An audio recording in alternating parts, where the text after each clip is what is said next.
All right, y'all. I'm not gonna talk too much with these, but we're just gonna get right into it. I'm gonna tell you who made this or where it's from. Mr. Nightmare. Link in the description below. I do watch his stuff a lot. Um, we're we're gonna watch today 7 more disturbing 911 calls. Every time I watch one of these, I feel so fucking helpless. So fucking helpless. I'm human, and it that I can't do anything to help these people. Uh, does that make me a bad person? No. But yeah, let's see what these are. Please don't be things on there I've seen or heard before. But let's do this. Here we go. Now, see that music ain't helping, Mr. Knight. The three-digit telephone number 911 has been designated as the universal emergency number for citizens throughout the United States to request emergency assistance. The number and service was established in 1968 and has since become the countrywide household number, receiving 240 million calls per year in the US. With so many calls per year, 911 operators often have to tackle very chilling situations, producing even more horrific recordings, and sometimes these recordings are leaked to the public. These are just 7 of those calls. 7. Number 7. This is the recording of a 5-year-old girl calling 911 after waking to gunshots and finding her dead mother and dying father in bed. Police said a gunman seeking revenge for drug charges snuck into the family's New Smyrna beach home and opened fire. He then killed himself in his own home later that day. The child, Tia Hernlin, described the traumatic scene to the operator in the following call. Oh! Hamilton County 911, Jared. At East 14th Street. Oh my God. What's the address? Oh. My dad and my mom got shot. You say your brother and your mama's doing what? My mama and my daddy got shot. They're fighting? No. This dude shot him. What's your address? I don't know. Are you on East 13th Street? Uh-huh. Okay, and what happened? My daddy and my mama got shot. Okay, who there with you right now? Nobody. Oh my God. You know who did it? No. But can you come? What's your name? Huh? How old are you? 5. Okay, where is your mom and dad at right now? At East 14th Street in the house. They're where? At East 14th Street at the house. Okay, where are you? I'm at home with them. You and your mom and your dad is the only one there? Imagine what this boy is seeing right now. And they got shot. Oh my. Okay, where? Number 6. During a disturbing 911 call made in 2009, I've heard this Sandra one Harrell before, and frantically it's told the 911 operator freaking- to get the police to I've her heard this location before. as soon as possible due to an attack on her friend, Charla Nash, who at the time was in a gay relationship with her. She went on to explain that it wasn't a person behind the attack she was describing, but rather her pet chimpanzee, Travis. Though the 200-pound chimp didn't kill Charla Nash, her injuries to her eyes, face, hands, and scalp were extensive, and she experienced major blood loss. In a famous 2009 episode of Oprah, Charla Nash appeared on the show to reveal her face, which completely shocked viewers. In the background of the call, you can hear Travis the chimp screaming and making noises that almost seem fake, but everything in this recording is 100% real. Stand for 911, where's your emergency? This is Sandy. 221 Rock. Yep. Rock Criminal Road. What's the problem? Send the police. Send the police. What's the problem there? The my friend. What's the problem with your friend? Oh, please. What's the problem with your friend? I need to know. Let the police up with a gun. With a gun. Hurry Who up. has a gun? Please hurry up. He's killing my girlfriend. What is the problem? He's killing my friend. Who's killing your friend? My chimpanzee. Oh, your chimpanzee is killing your friend. He ripped her apart. Hurry up. With a gun. Hurry up, please. There's someone on the way. With guns, please. You shoot him. What is the monkey doing? Tell me what the monkey's... He ripped her face off. He ripped her face off? He's trying to attack me. Please, Okay, hurry. I need you to calm down a little bit. They're on the way. Can you put yourself away? I don't want the monkey attacking you. Please, hurry up. Listen to me. They're on the way, ma'am. Y'all hear this? They got him shot. Y'all hear this? Please, hurry. You're there with your friend. I need you to help your friend. Can you go help your friend? I can't. He tried to attack me now. Is he still there with your friend? Yes. Okay, so then back off. Then don't get any closer, okay? They're already on the way. Please. If the monkey moves away from your friend, let me know, okay? So we could try to help your friend. No, I can't. She's dead. She's dead. Why are you saying that she's dead? She's dead. He ripped her apart. He ripped what apart? Her face? Everything. He ripped her apart? Listen, I think I'm going to sleep. I think I'm going to pass out. No, just breathe, okay? I'm going to stay with you on the phone until they get there. Listen to me. Please hurry. Please hurry. Number 5. It's more often than not that 911 calls are made by bystanders or victims of circumstance.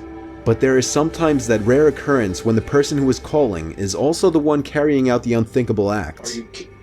This is what happened when Alan Taishin Eugene Lassiter called operators and explained why he threw his 3 children into a pond in Durham, North Carolina. Oh my. Alan told the dispatcher that he was dealing with some pedophilic problems and desires that he was trying to get help with, but instead the entire system turned its back on him and tried to take his kids away. Durham 911, where's your emergency? I don't know. You gotta use the GPS tracker. I just killed both of my daughters. Oh my God. Alright? Okay, what's your... You gotta use the tracker. CPS was trying to take my kids away from me. All I did was try to go get help because I was dealing with some pedophilia things. Okay? Okay, are you at a mall Hello. right now? I was dealing with some sexual desires that I tried to go get help with. But instead, they turned their back on me, the whole system, and tried to take my kids. So you fucking killed them? That took the rest of the life happiness that I had. And y'all take this and y'all learn from me. When somebody asks for help, really help them. No, man. No. Really help them. Nope. Because y'all didn't help me. I don't know where I'm at. I don't know. Use the GPS on the phone. I need somebody to go and break the news for my wife. I need an ambulance out there. She's gonna be in shock. Okay, where's your... She's gonna be in shock. Please send an ambulance. My daughter is in a lake drowning.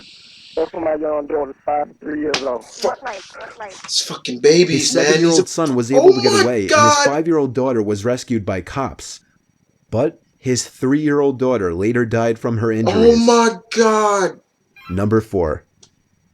This following video was uploaded in 2011 by the YouTuber Andrew J. Neese, in which he places a camera by the windowsill to record the man who had apparently been standing outside looking up at his window.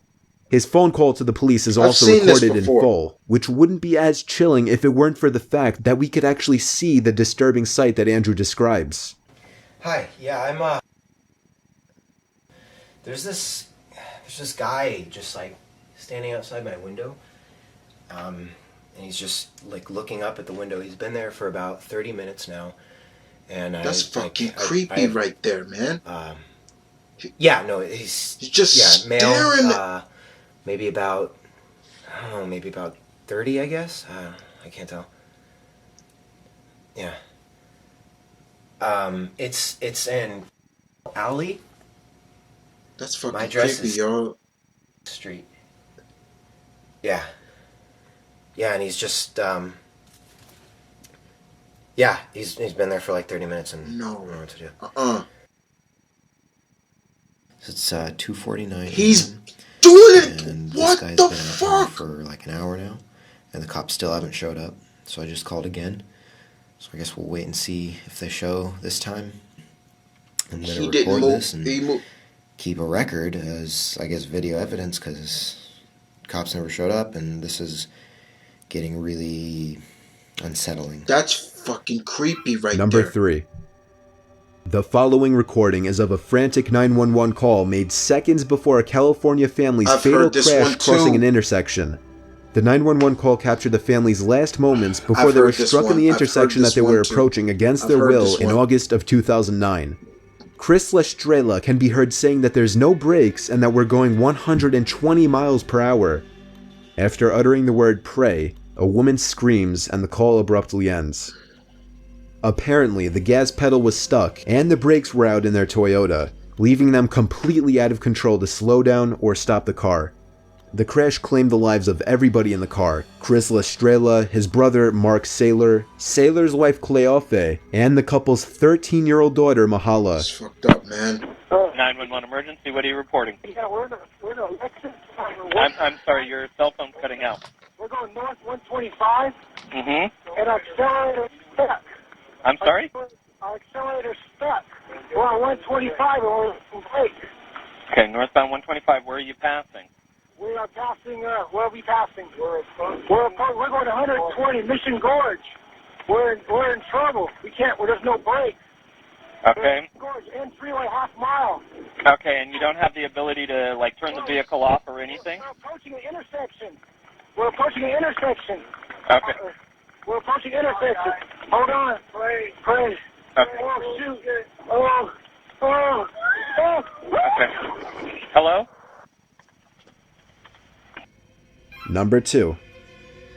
In this truly horrific 911 call, a woman contacts emergency services hysterically describing how her niece, Deisha Watkins, decapitated and stabbed her 3-month-old child. The woman was too hysteric and grief-stricken to speak, so she turned the call over to her son, who explained the horrifying scene.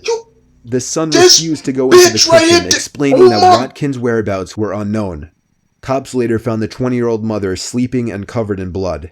She had apparently lost custody due to mental health issues and committed the act out of rage, but it was unclear how she was able to visit the infant in the first place. No. No. Please send the police. Oh my niece God, man. Please. What is the address? 5957 Wildwood. Okay, ma'am. Lord, help me. Ma'am, who were you just you were just talking to somebody. Who were you just talking to? My son, he came over here, he found that I was asleep. And he had his kids in to go to school because they go from my house. And he seen the baby on my sister. Oh my God, help me. Listen to me. I need you to stop crying, okay? Stop crying. I need you to take a deep breath and tell me what happened. Ma'am, please send the police right away. Ma'am, you weren't crying. They're gonna show this bitch, right? They're gonna show this bitch again. And then when I Fuck said you her. started crying, I I need you can't to tell me what's going No. on. I am crying. I was You outside gotta be. screaming. What happened? No. He keeps telling me to calm down. I don't What know happened? All I know is my son came in here and woke me up and said, Mama, the baby's dead. And I'm like, what are you talking about? What I'm going to do because she killed this baby. Oh, God. Okay, why are you saying she killed the baby? Because the baby is in the room. Here, talk to my son, brother. Come to I can't talk How old is the baby? The baby is 3 months. Oh, my God, I'm going to jail. There's 3 months. What happened? Police. I don't know. This house is big. I don't know where my little cousin is. So can you please? Where is the 3-month-old baby? The baby is on my mama's kitchen counter with his head smashed. Now I need you to please send me. Okay, is it a male or female? Know where my Lady. little cousin is at. Now if a little girl pop up with No. a weapon, I'm not gonna have a little cousin no more. Listen here, I don't know. Okay. Listen to me. Look. Is the baby breathing? Didn't you just hear this guy just say Okay. the baby's All right, head we're is sending the police and an ambulance. Okay. Mama. Stop What is showing her this name, sir? bitch, man. Fuck her. Mama. She gonna burn in hell for that. No. Who is the mother? Deasia. What is Deasia's last name? Watkins. Is she there right now? No, I don't know where she's at. That's the problem. I don't know where this little girl is at. Little girl. I don't even know if she's in this house. It's a big house, lady. Please. I don't want to look for her. So if you please send the police. So no one has any idea what happened to the child. Listen, lady, I cannot explain to you what happened because I do not know. Nobody knows. It happened sometime in the middle of the night. Okay, what do you see when you look at the child? My children, look, lady, I don't want to describe the scene. The screen is very, very bad. All right, the little baby head is open, like open. I'm not going in there to touch nothing because I don't want to mess nothing up. I'm not going in there to look because I already seen it. But it's not. It's very violent. Why are you telling this guy to go back in and no? It's very violent. All right, sir. We have police and fire department responding out. All right. I gotta go back to the car because my kids is outside. I don't know where this girl is at. That's fucked. Ma, that is fucked. Don't lock yourself in here or I'm finna go because I gotta go out here with them. That's fucked, man. Number 1. This last phone call was made by Kevin Cosgrove on September 11th, 2001 in the South Tower. Kevin Cosgrove was vice president of claims for Aon Corporation. He was located in the northwest corner of the 105th floor when the plane struck the South Tower. He became trapped in the office of John Ostaro, which was engulfed in thick black smoke. Cosgrove called 911 on his cell phone and had a 5-minute conversation with the operator. But the final moments of the call are what's most disturbing, as the South Tower of the World Trade Center collapses, and you can hear Kevin's reaction.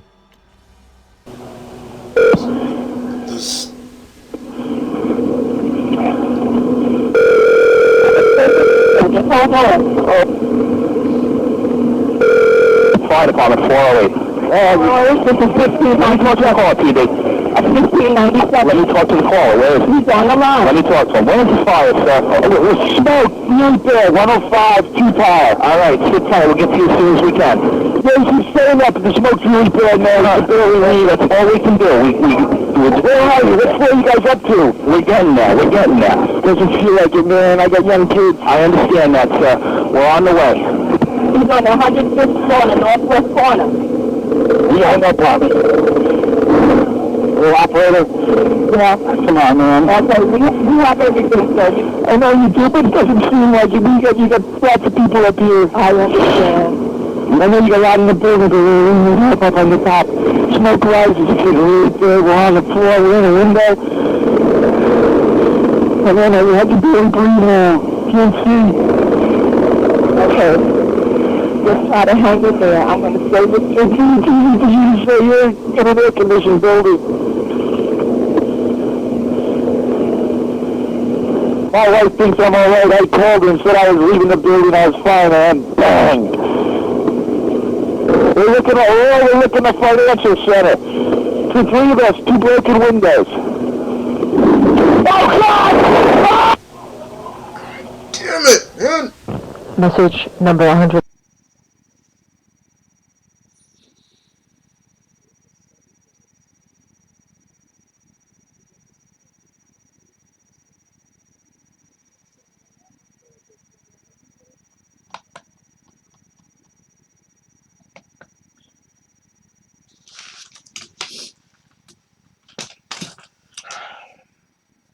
Fuck my heart, man.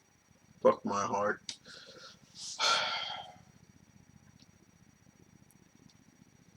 This was fucked. I'm gonna be honest with y'all. This is fucked. You feel so helpless. And you talk about disturbing, yeah. You are a father, and you threw your 3-year-old and 5-year-old in a fucking pond or lake. Luckily, I believe one survived, but the 3-year-old died. It's fucked up, man. It's fucked up. Then, probably the most disturbing one out of all of them was that prior to last one with the woman. You decapitate your 3-month-old baby. What kind of a person? You tell me this. What kind of a person kills? And they said she was having mental. Fuck that shit, man. You literally, you did the act. That chick, no, you don't even check. That bitch is going to hell for that shit. Fuck that.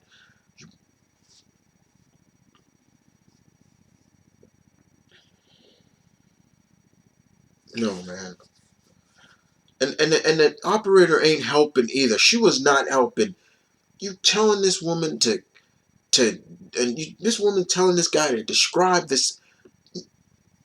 How many times this guy, lady, I'm not going back in. Do you think I would? We done. We done. That's it. I'm done. I'm done.